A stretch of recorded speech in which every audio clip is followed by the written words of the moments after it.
Il y a une bonne ambiance à l'intérieur. Hein. Il fait beau vivre. Le temps est agréable. Ok.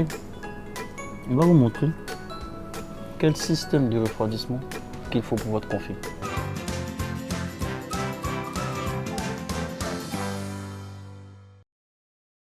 Bienvenue à votre rendez-vous du vendredi. Comme vous le savez, chaque vendredi, nous parlons de technologie. Nous sommes à notre 4e numéro. Voilà, nous avons eu à parler éventuellement d'alimentation, de processeurs, de 4 mais voilà.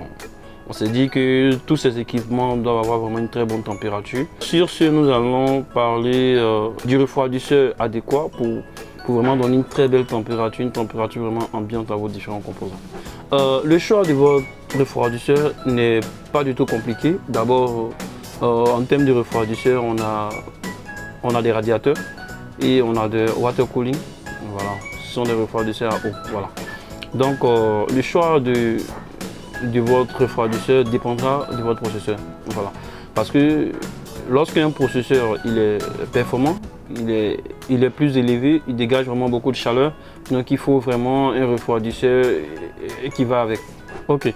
Donc en termes de refroidisseur à eau, de water cooling, les derniers types de refroidisseurs, les refroidisseurs des dernières générations notamment, il faut dire que nous avons plusieurs déclinaisons, c'est-à-dire le 240 ml, on a le 360 ml et tout ça. Voilà. Donc pour faire le choix, c'est de regarder tout de suite la fiche technique de votre processeur pour voir quel est le refroidisseur adéquat pour lui donner vraiment une très belle température. Ça c'est pour les processeurs un peu gourmands, les processeurs vraiment qui font des travaux beaucoup poussés. Sinon, il y a des refroidisseurs à air aussi, voilà, qui peuvent vraiment tourner, qui peuvent vraiment faire bien tourner les processeurs de milieu de gamme ou entrée de gamme. Le conseil que je peux vous donner pour le choix de vos différents refroidisseurs, si vous faites des travaux beaucoup poussés, voilà, allez directement sur un water cooling, voilà, ne perdez même pas le temps avec des radiateurs. Voilà, vous allez soit vous démarrez avec du 240, sinon du 360. Et pour ceux qui font des travaux pas trop poussés, qui tournent en milieu de gamme, on peut aller vraiment sur des radiateurs. Les radiateurs aussi vraiment un peu avancés. Nous sommes à la fin de cette vidéo. Voilà, aujourd'hui je pense que vous savez comment faire le choix de son refroidisseur.